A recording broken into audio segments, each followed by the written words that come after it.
Okay, well, we are live now, and so if you have any questions.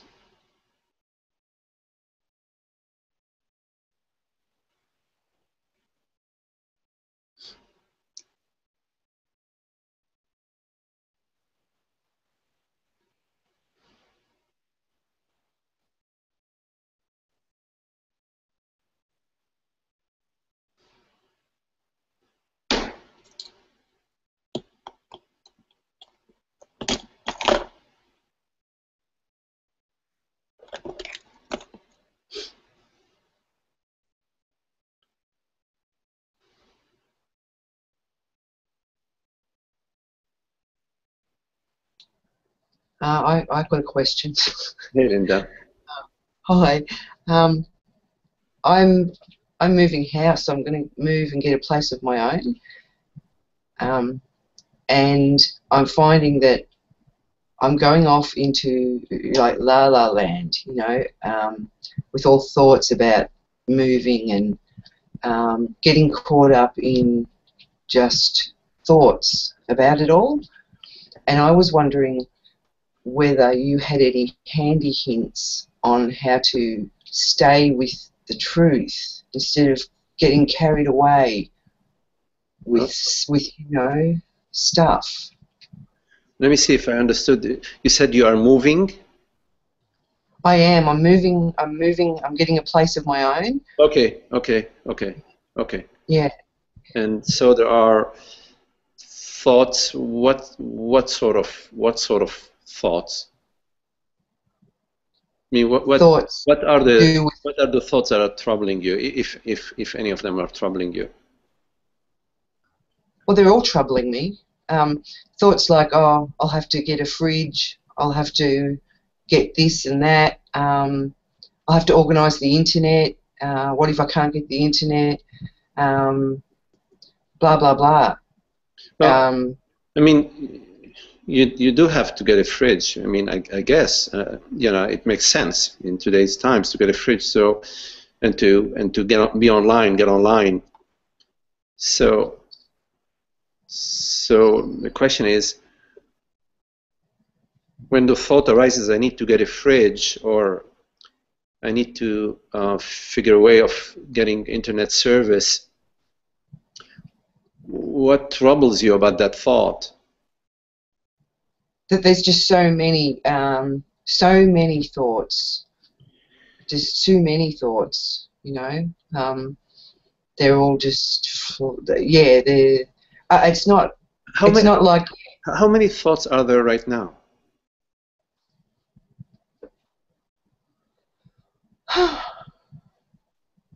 None. Yes. How many thoughts are there right now? Yeah, none. No thoughts. None. None. Well, no, it's nice.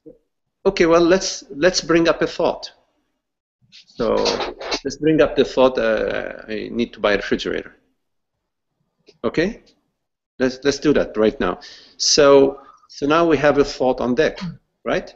And the thought says, I need to buy a refrigerator. And then another thought comes up, says, I need to get a internet service provider, right? Let's say, we're just assuming. Yeah, well, no, there's more thoughts about the fridge. Like, I'll have to go to the bank and like get a loan. Yeah, well, hold on. Let's stay with that. Let's take it step by step. Okay. So the next thought comes, I need to get an internet service provider, and then a thought arises, I need to go to the bank and apply for a loan. And the next thought arises, I need to get fill up my tank, you know, gas tank and fuel in my truck, my car. And I need to do the laundry.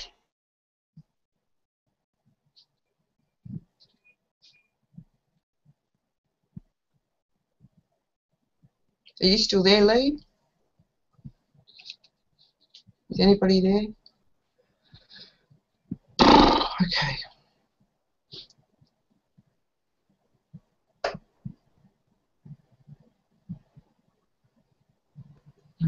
Can you hear me, Linda? I I can hear you. Can you hear me? Yes. I think Magdi froze. What happened to Magdi? Maybe he lost his internet. Wow, now see, he's got to have a lot of thoughts now. Well, it's been cold and windy around here, and maybe that's why he lost his internet. Mine's been going in and out all day. Oh, where do you live, Lee? I'm right outside of D.C. I'm pretty close to Magdi. Oh, Washington D.C. Yeah. Is that where the president? Is that where the president lives? Yeah, close to that. Yeah, I mean, there's Washington D.C. and then Magdi lives on one side and I live on another. We're both like in suburbs of the Washington D.C. Oh, that's handy. Do you ever go to his Sunday? Oh, Yeah. right. Oh, excellent. Yeah. I found, it was lucky I found him, and he's local too. So I mean, it's really great. That's excellent. Yeah. How'd you find him? Through another teacher, Regina Dornacres. That I've never heard she's of her. beautiful. Yeah, she's just a beautiful teacher. Yeah. Okay, I am back. Somehow I had some. I lost the connection. Are you back with me? Yep. Yep. Okay. I had some sort of technical difficulty. So where were we? Okay, so we're talking about that there are thoughts that are disturbing you. If you notice, Linda, and that's maybe a little exercise you can sort of contemplate over the next week, is that there is never more than one thought on deck. So this idea that you are being overwhelmed by thoughts, that there are too many thoughts coming to you at the same time,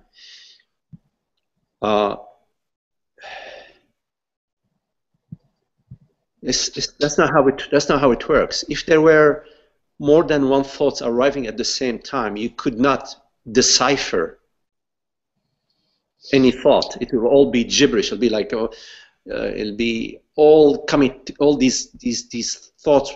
It's like 10 people talking to you at the same time in different languages. You couldn't understand anything. Yeah. You follow what I'm saying? I do. Yeah, and now that you've mentioned it, it's there is one thought at a time, and that leads onto another one, then another one. Right. So they follow each other. Yes. Right. Yeah. So what might be troubling you behind the scene is the idea, or maybe the feeling, that there is some danger or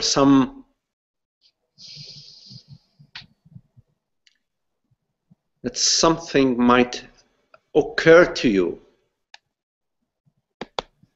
that is threatening. So this is what you need to contemplate. What you need to contemplate is, what is it that is threatening you? Maybe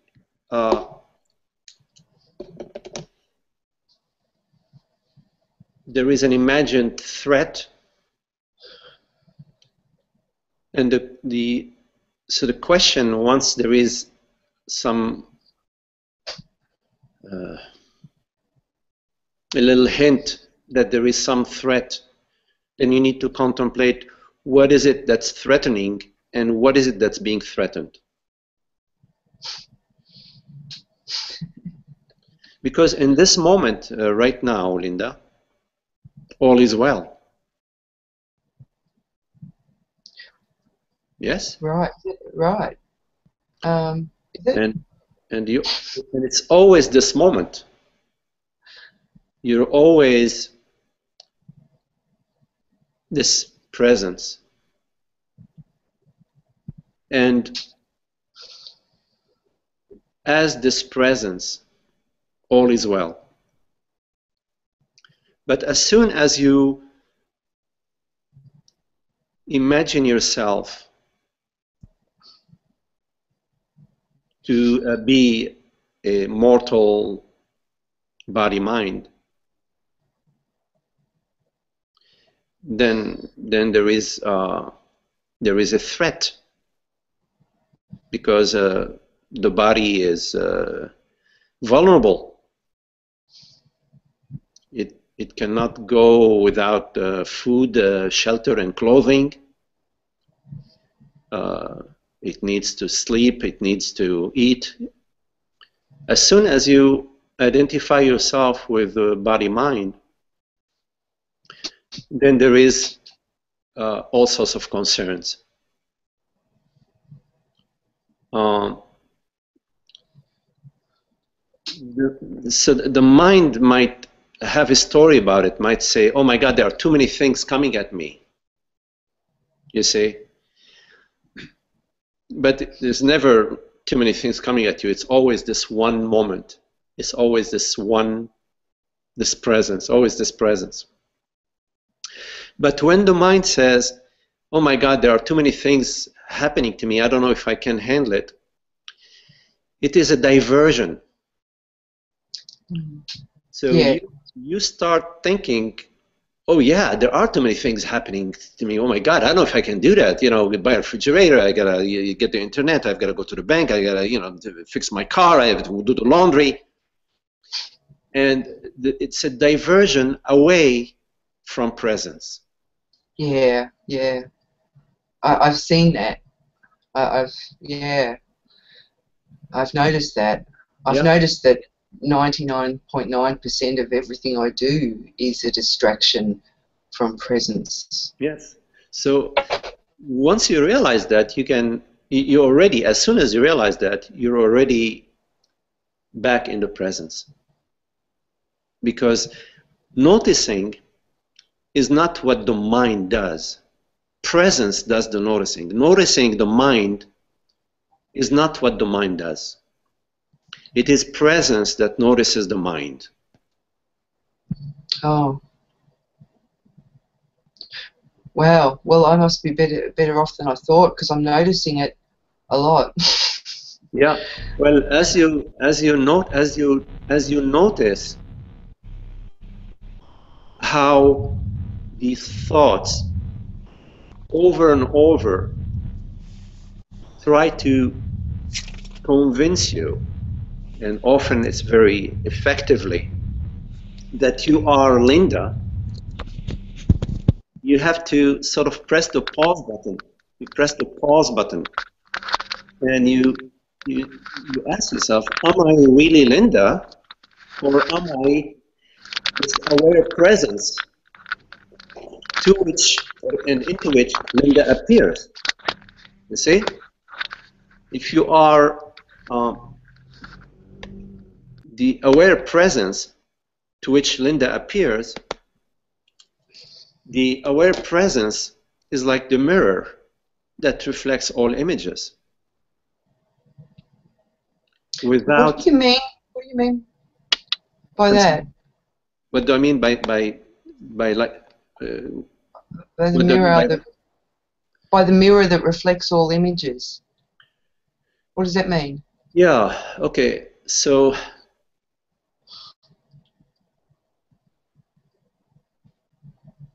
So the mirror is consciousness or awareness. Right now, you hear these words. And what is it that hears these words? The awareness. Yes. Yes. Everything that you know through awareness. It's not the ear that hears. It's not the brain that hears. It's not the body that hears. These are instruments. They're only instruments. Like Sometimes I use the metaphor of the binoculars. You use the binoculars to look at the night sky. It's not the binoculars that see. It is you that see. Consciousness perceives. So consciousness is like the mirror, and the images are like the perceptions, the thoughts, the sensations. But they're not separate. You see, they're not separate. The images arise out of consciousness, out of the mirror. It's sort of, you can imagine a mirror that creates images as it reflects them. It creates them and reflects them. Consciousness is like a mirror that reflects the images that it creates.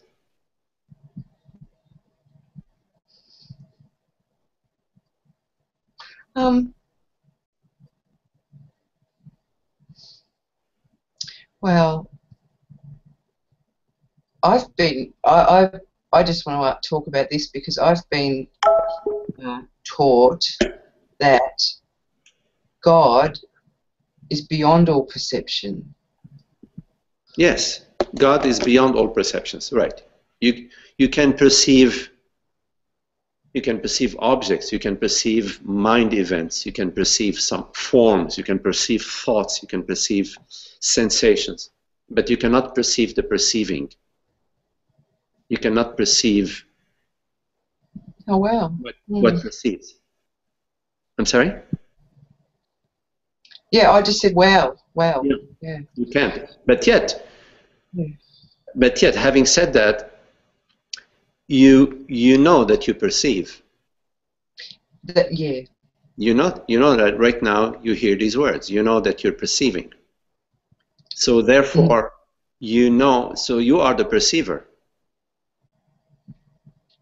And you know that you are the perceiver. Not only you are the perceiver, but you also know that you are the perceiver. So you are the perceiver that knows itself. And what you perceive is not out there, because what you perceive is your perception. So what is perceived by the perceiver is the perception of the perceiver. The perceiver perceives his or her perception. Right now, you're perceiving your perception. So not only you are the perceiver, and you know you are the perceiver, but you're also perceiving your perception, meaning you are perceiving yourself, because your perception is not apart from you. Do you follow? Yeah, I do, but are you talking like on two levels? Because if I'm perceiving myself, then, well, it's okay, Magdi, it's all right. Doesn't matter.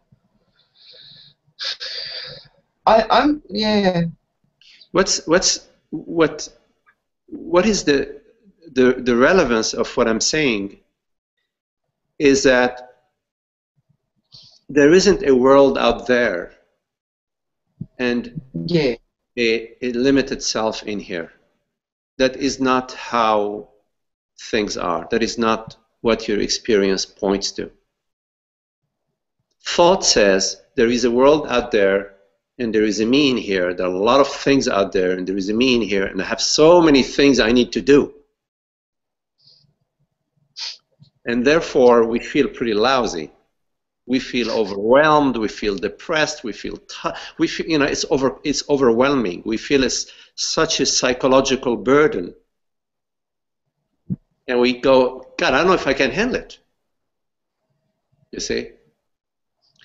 But that is not what the reality of your experience is. The reality of your experience is that what you perceive is not out there. Thought says it's out there, but your actual experience is that you're perceiving your perception. and that there is zero distance between you, meaning the perceiver. There is zero distance between you and the perception. They're one. They're one. They're one. And when two things are one, that means they're the same. You know, it's like water and H2O, are one. I mean, it's like when they're one, that means they're the same. They're not dual. They're not dual. They're non-dual. So your experience is non-dual, which means the thought that says that I am a mortal thing, some kind of body mind, living in a world, and the world is out there, that is duality.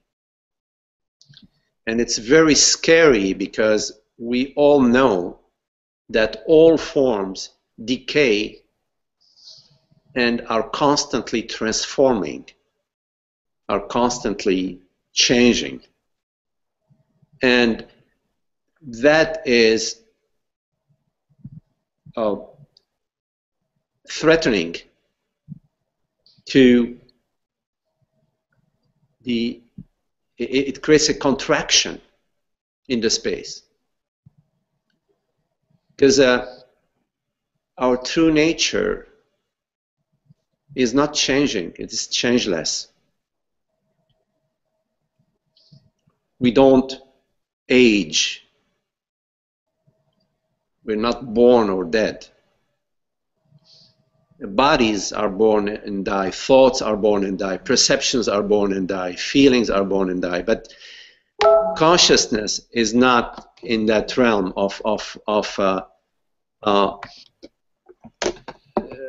is not in time and space.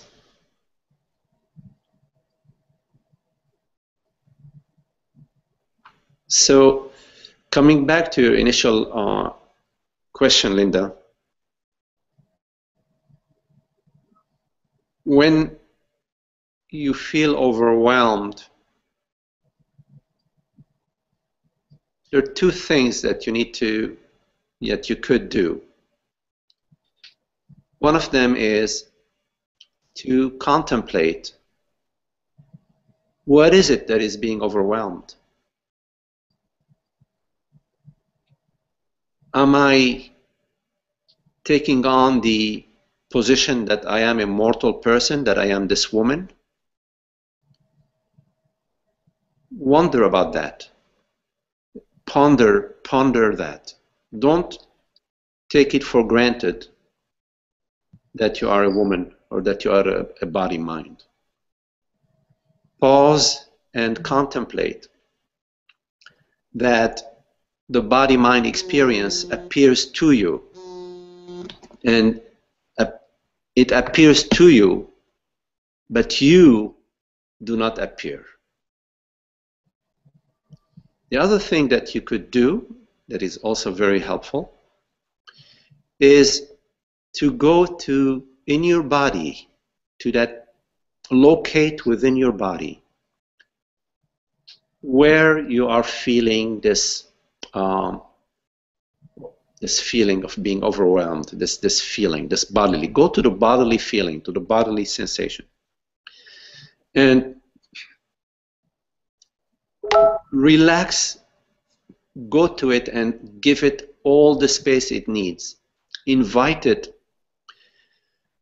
to just occupy all the space that it needs, and to relax in your invitation. That is an exploration that is very, very powerful and very, very important. At the feeling level, you have a direct access to your body. You can go directly to your sensation, to that feeling located in your body. It's available to you. And rather than standing away from it, rather than standing in judgment of it or in fear of it, go to it and give it your entire space, the entire space for it to unfold, relax, and unwind without wanting to get rid of it. That's very important. Right? It's not a strategy to get beyond feelings, not at all. It is a path. It is the path through the body. It is using the body as the path. It is using the wholeness, the vastness of the body space, because there is a vastness in the body. There is an ample space for those feelings to arise, and there is ample space for them to be fully unfolded. You would be quite surprised at what may unfold for you when you give whatever feelings are occurring in your body all the space that they need. You go there very quietly and very gently, Linda, with a tenderness. That's a very powerful path, the path of the body. In a way, if we could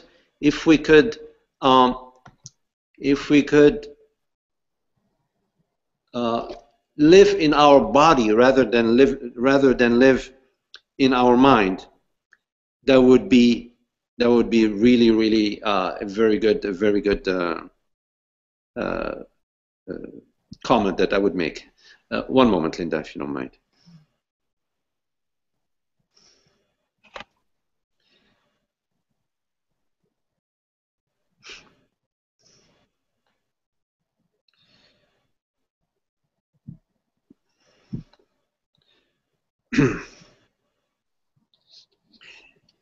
Okay.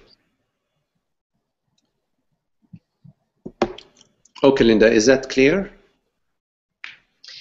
Oh, yeah, it's wonderful. And I have been opening myself up to that path of through the body. But what I have trouble with, two things. One thing is that there's a lot of like physical pain or sensations. So when I try and relax into it and let it be, there's like spots here and spots in my heart and spots in my solar plexus, and I don't know which one to feel, and so then I get all back into the mind, because there's not just one thing. Yeah, you know, whatever is occurring in your body is just an invitation for you to relax around it. Around the whole lot? Can I relax? Yeah. I'm sorry? Can I relax around the whole lot of it? Yes, absolutely. All at once? Absolutely. Absolutely.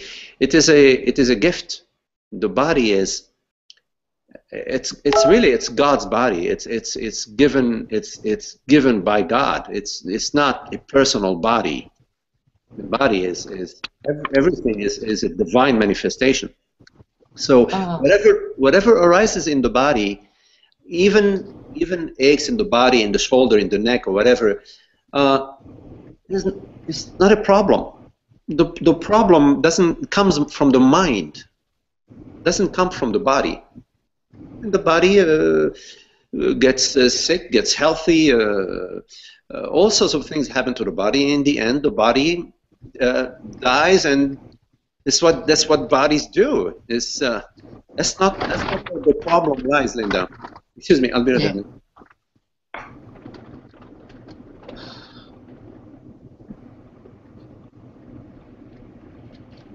So the problem is more with the mind rather than with the body. It's the resistance.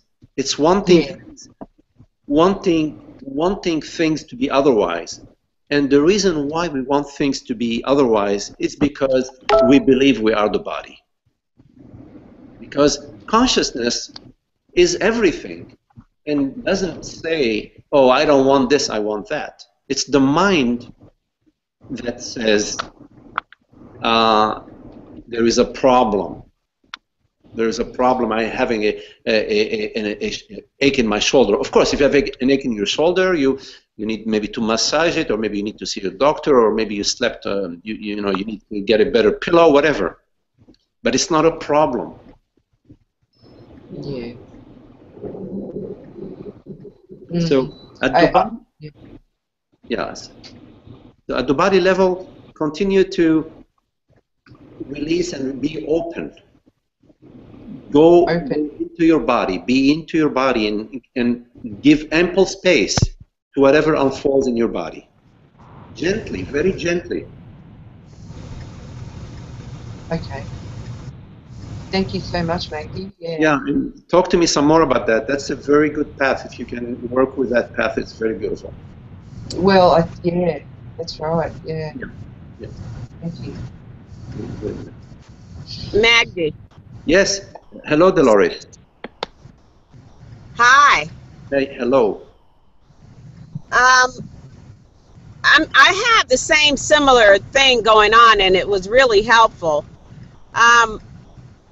The same kind of issue in that on my job, I was put on a performance evaluation. I was being watched.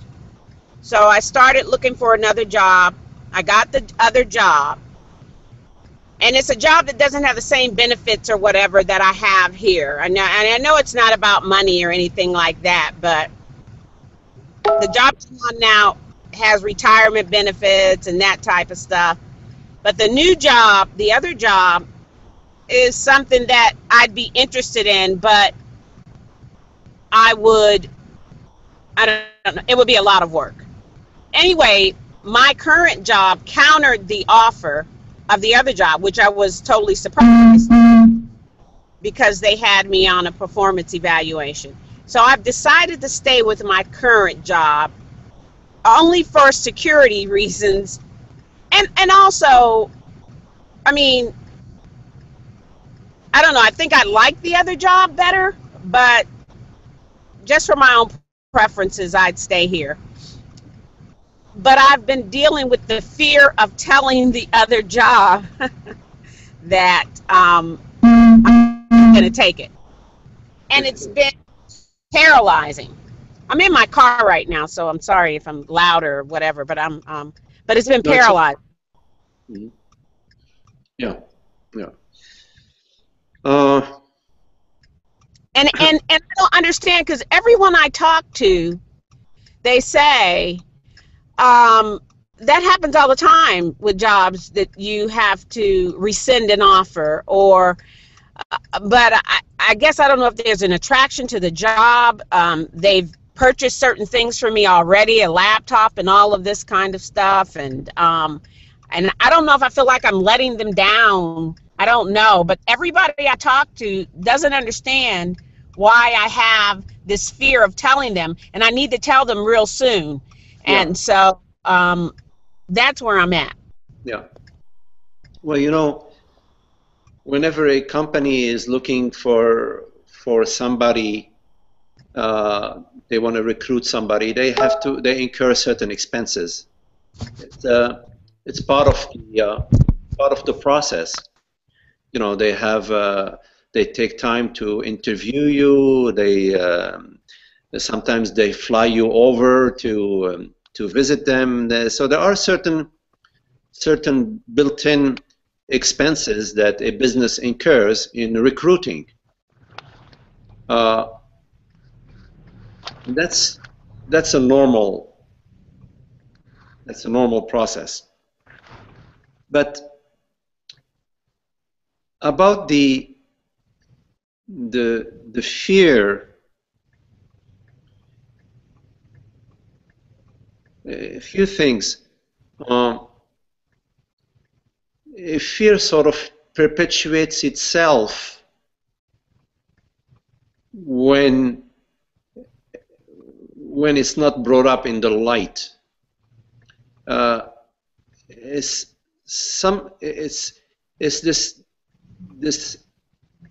this idea or this feeling that you're not going to be loved, or that you're not being worthy, or that you're acting in a way that is improper. These thoughts and these feelings, is best to bring them into the light. But before you do so, in this very specific situation, you have those two offers, and you felt threatened in your initial job, and you wanted to go to the next job, and then your initial job gave you what you wanted, and became a more favorable situation. If you feel that job A is the job that gives you more stability, more safety, a better income, and it's not a job that is that makes you unhappy every day, that where overall you're neutral or happy with it, if you're or content with it. As long as you are neutral or content with it, and it's paying the bills and giving you an opportunity to have your security, your retirement, your health insurance, etc., then it's a good job candidate to stay with.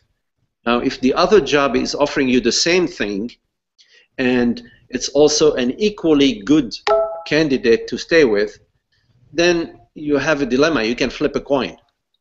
Okay?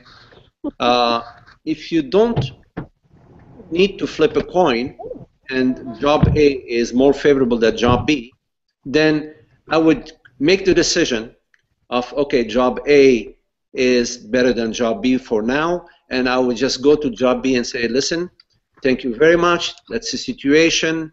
I thought I was going to leave job A, and in this case, I am not leaving job A, since they have, they're treating me the way that I would like to be treated. That can be a very simple conversation. I wouldn't worry so much about how much money they spent on laptops and so on and so forth. That's normal. This is what all businesses do. But rather than maintaining your fear, I would pierce the abscess. I would go and make a phone call and just be very matter of fact about it. You can thank them for the opportunity that they have given you. Express how sorry you are that it's working out for you. And you just you express yourself the best you can, and you let it go. Yeah, I mean, yeah, job A is tolerable, and I like the people that I work with, and it's in my field, but I just don't understand this overwhelming fear. But what you were saying to the previous person was very helpful as well. Yeah, and also, like, if in job A they were putting you under, you said under evaluation. I think that you could go before you turn job B down. You could go to your superiors there, or your employer at job A, and tell them that you really felt threatened by their evaluation, and that's not something that you want to entertain. That if that's how they feel about you, then maybe it's better for both of you to part. In other words, you can share with your employer how you felt about being under supervision and evaluation.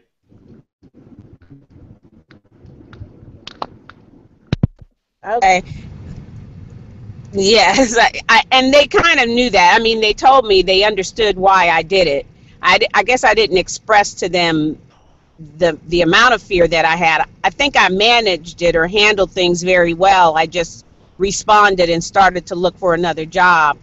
Um, but I'm just the type of person that my me when you were telling her to look at the thoughts and where are the thoughts and where is the feeling, one of my major ones is and I guess lots of people is fear. Yeah, yeah. You know, sometimes when we communicate, we realize that things are much simpler than they seemed. While when we block things, when we keep things, you know, within ourselves, then the fear seems to be really very impossible to bear. Uh, you know, we're all this have our vulnerabilities, and we all benefit from somebody who speaks openly, who is honest and sincere. It's good for everybody. So when you are feeling something and you're able to express it, you know, just in honestly and simply, it benefits everybody. Of course, I don't mean about like blaming anybody for anything, but just sharing what you are, you know, what's happening for you. It's it diffuses things, and it's helpful for everybody. So if it's possible for you uh, to stay in job A and share with them that you know, you'd like to stay with them, but you don't enjoy this sort of monitoring, then go with that. But in any case, remain in your freedom. Remain in. Don't be bound by anything psychologically. Remain in your freedom. If jobs come and go, bodies come and go, everything comes and go, you remain in your freedom, your freedom as consciousness. It's possible that I lost Dolores.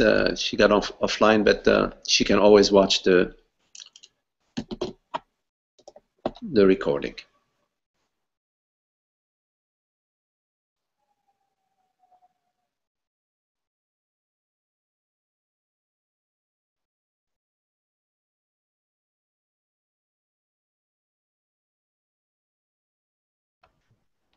It's not worth it to be living in any job where you are living with the fear and the unhappiness. That's not the path.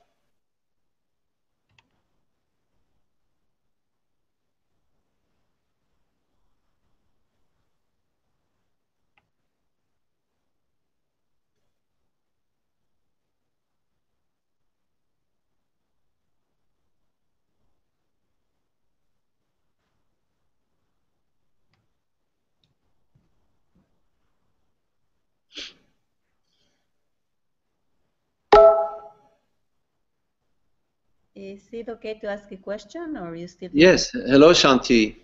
Hello. I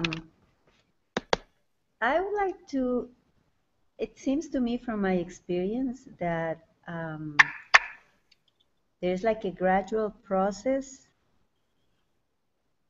I don't know in what, you know, but in consciousness, I guess, in realizing. For me, it's happening kind of. I don't know how to ask this question, but it seems like there is a process, and in that process, a realization gets I don't know, it's like clearer and clearer. Every time it becomes, let's say that I am not the same that I used to be. I don't think anybody else. But in terms of understanding, there is an understanding somewhere else that is not in the head. Mm-hmm. Yeah. So I don't know if this process keeps going and keeps going and it's eternal. Mm-hmm. You know, it seems like it's not stopping, Mm. which is good. Hmm.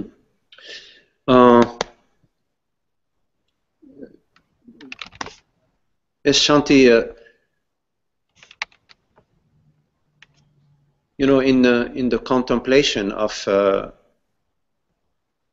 consciousness, of reality, of truth, in the contemplation of God, we might not notice the changes right away. The changes might be subtle, and oftentimes we notice in retrospect that things that used to upset us or that used to bother us in the past, they don't have an impact on us anymore, or they have a lesser impact.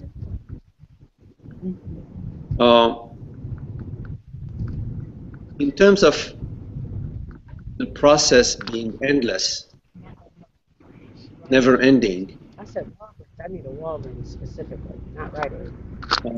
One moment.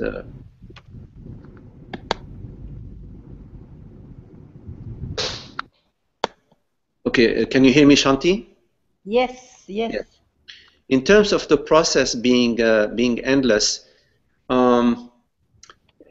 yes and no. Let me first say how the no. There is in the revelation of consciousness, there is a point where the sense of separation, not just the belief, but the sense of separation, the me sense, sort of thins out, but there is still some of it. There is still something that remains. And at some point, there is like it's as if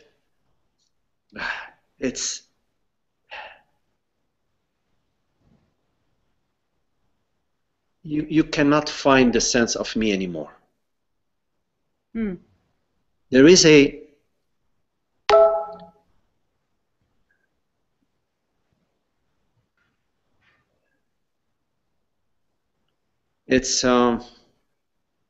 it's like you put sugar in a sugar cube in the tea.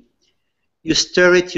There is still some sugar. It gets smaller. The cube gets smaller and smaller and smaller. And at some point, Disappears. there is no more. There is not any trace of any sugar crystal. So there is that. That's the no part. Is never ending. The yes, it's never ending in that the mystery and the awesome, the wonder of consciousness is eternal. It's like the sunshine is eternal. The light of consciousness is eternal, and there is an unending reveling. What is the word? An unending celebration and wonder in the magnificence of consciousness.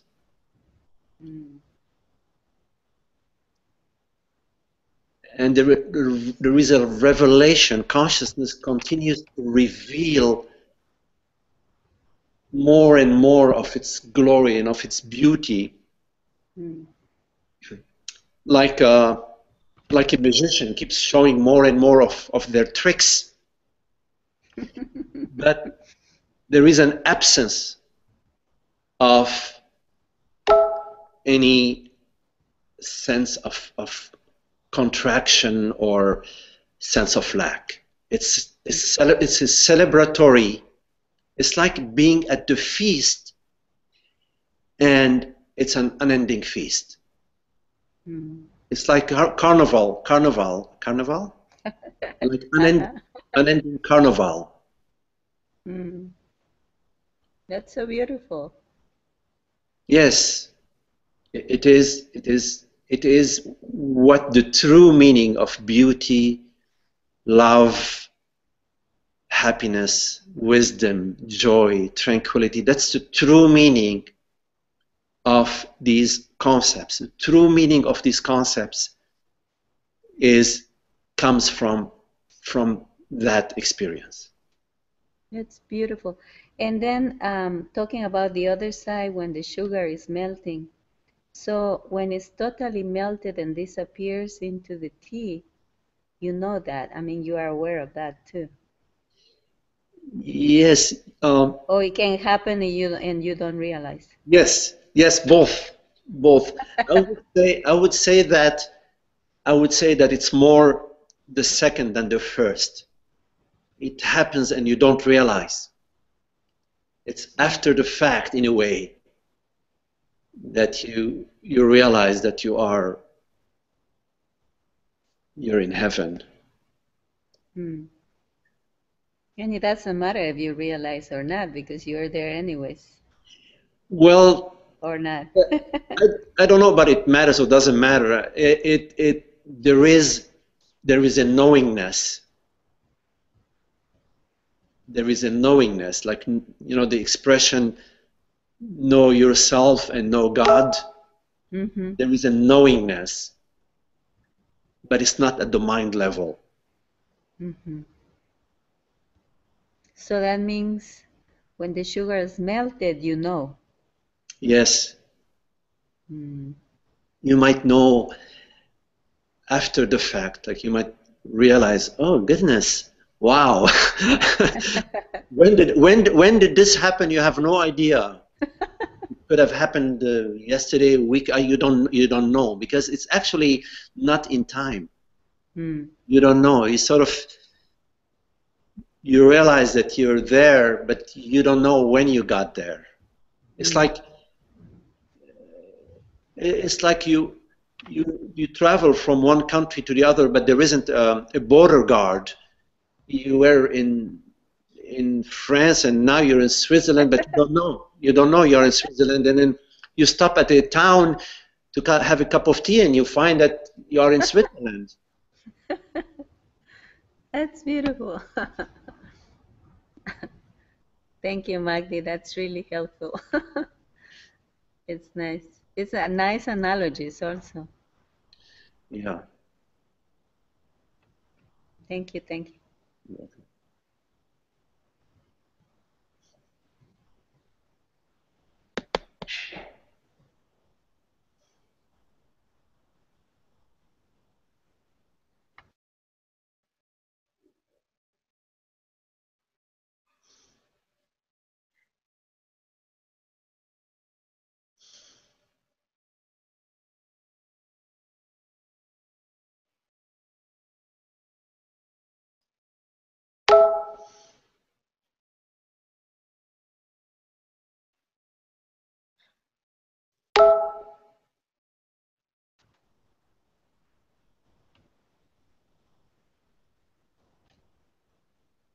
If there are no questions, I can keep going.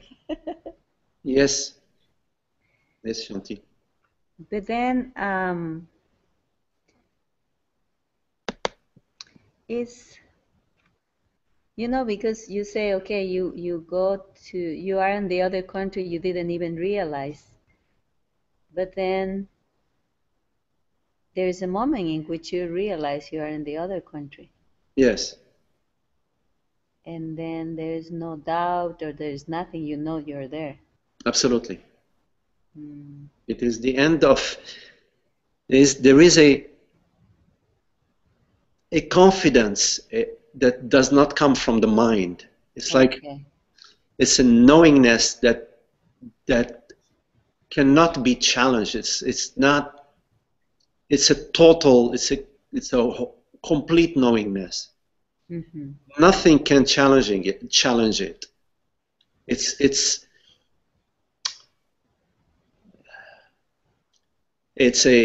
not a confidence that comes from the mind. It is, in a way, it comes from the divine. It comes from God. It comes from the absolute. It is the absolute that knows itself absolutely. Yes.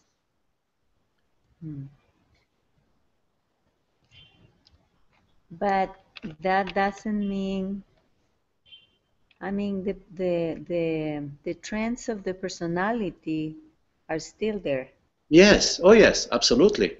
Absolutely. At the body-mind level, what is still the two things. The body still functions according to the rules of the body. You know, it needs warmth, it needs shelter, it needs clothing, it needs nourishment. The mind is completely tranquil, is at peace, and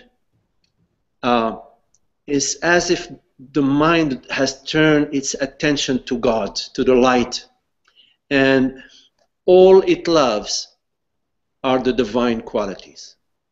So it's a love of happiness. It's an effortless love of happiness, of joy, of peace, of beauty, of compassion, tenderness. It's so at that level, you will find that that all the personal skills that you had previously, they're still there, but they now have another quality. For example, while your intelligence before and your wits were used in the past to challenge people and to show how great you are, these very skills are still there, but they express how great love is, how great God is, how great freedom is, how great beauty is.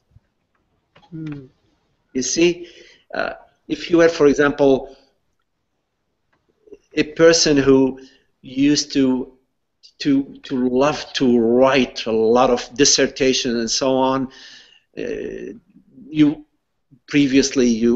wrote all sorts of dissertations. Now you find that you write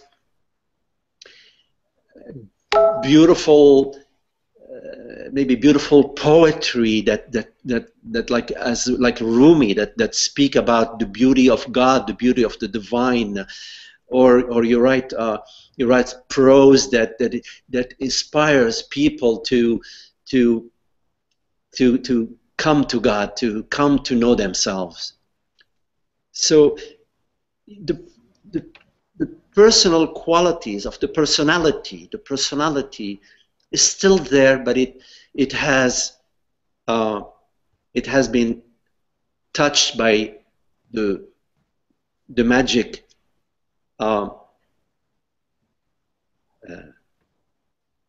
what is there?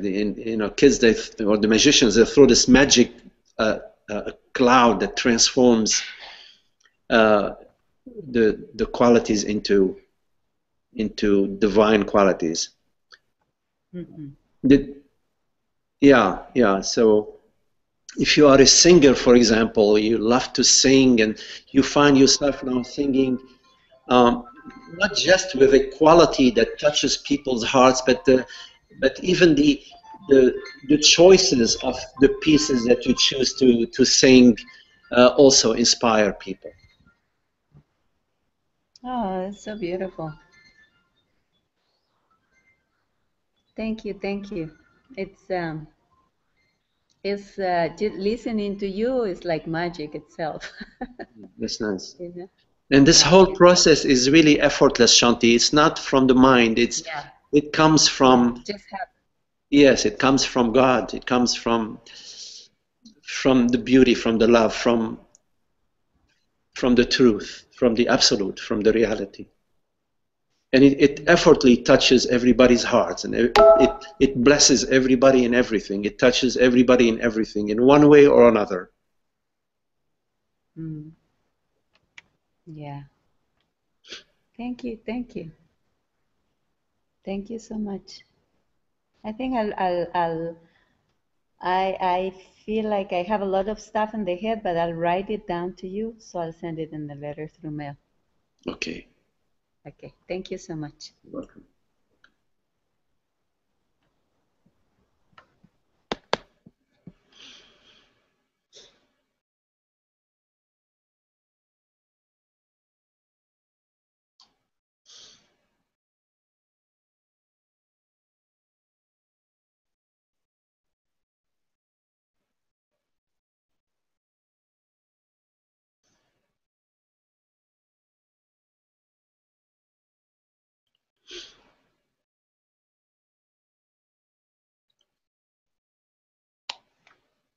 If there are any other questions.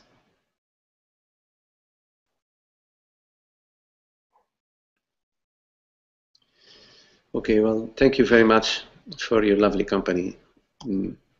We'll see you soon. See you, Thank you, Magdi. Meg. Okay. Thank you, See Magdi. you. Bye, Okay. everyone. Bye, Linda. Bye. Bye, Santi. Bye. Bye.